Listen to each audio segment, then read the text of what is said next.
And to be honest with you, Canada only works as a state. It doesn't. We don't need anything they have. As a state, it would be one of the great states anyway. This would be the most incredible country visually. If you look at a map, they drew an artificial line right through it between Canada and the U.S., just a straight artificial line. Somebody did it a long time ago, many, many decades ago, and makes no sense.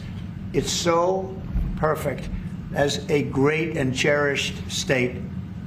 Keeping "O Canada," the national anthem. I love it. I think it's great.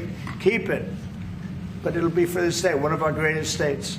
Maybe our greatest state. So, since the president's apparent jokes about making Canada the 51st state has entered its third month of existence, someone should tell MAGA that his bad jokes are going to cost him a lot. Does this administration still consider Canada to be a close ally of the United States? Well, I think Canada is a neighbor. They are a partner. They have always been an ally. Perhaps they are becoming a competitor now. But as the president also laid out in his Truth Social post today, he believes that Canadians would benefit greatly from becoming the 51st state of the United States of America. And I actually looked into some of the research about the cost of living in Canada, and the cost of living is much higher than it is here in the United States of America. The average cost of a home in Canada is much higher. In Quebec, the highest tax rate for an income of $150,000 or more is 53.3%, more than half of Canadians' incomes they are being taxed on. So the president has made it clear that he believes Canadians would be better served economically, militarily, if they were to become the 51st state of the United States of America. Don't miss the fact that the White House press secretary wouldn't call Canada an ally anymore because her boss is focused on destroying the economy while his supporters chuckle at the joke of his existence. He touts empty declarations of dominance and insulation from the rest of the world when it comes to trade, but his delusions have never changed reality, no matter how many times he repeats it. We have stopped the procurement of goods from U.S. companies.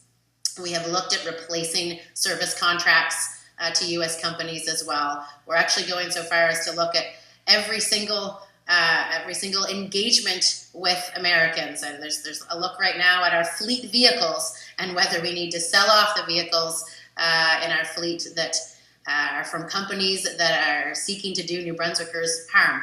So everything is being considered. Should the U.S. take their measures further, then Canada will respond accordingly. We have a package of retaliation that's prepared to be deployed. That's about $125 billion worth of goods. And there's things that we can, like has been discussed, there are tools that we can use. It's nearly impossible for someone to be this incredibly ignorant and egotistical to think that this will somehow benefit the country.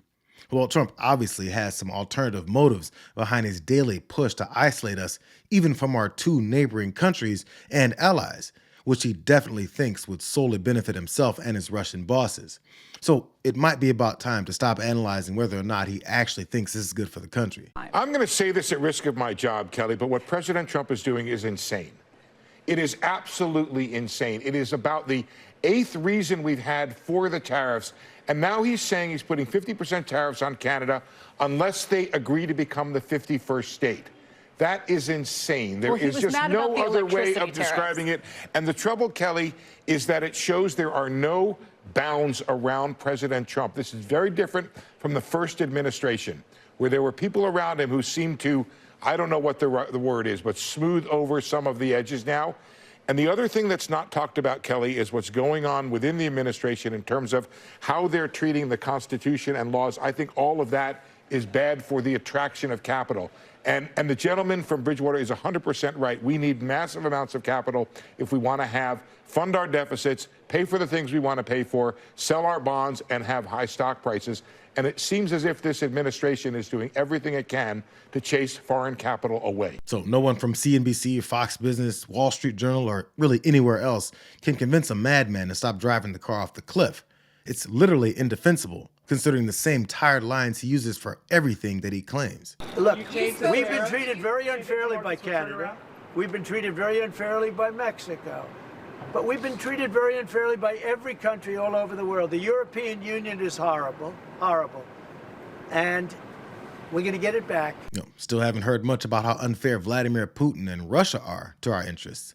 Maybe because he sees his interests as our interests, and no one will force him to answer why he'd make such unfair agreements with countries that he negotiated those unfair agreements with. He negotiated the damn trade deal with them. If trade is so bad with Canada, he was the guy who signed the deal.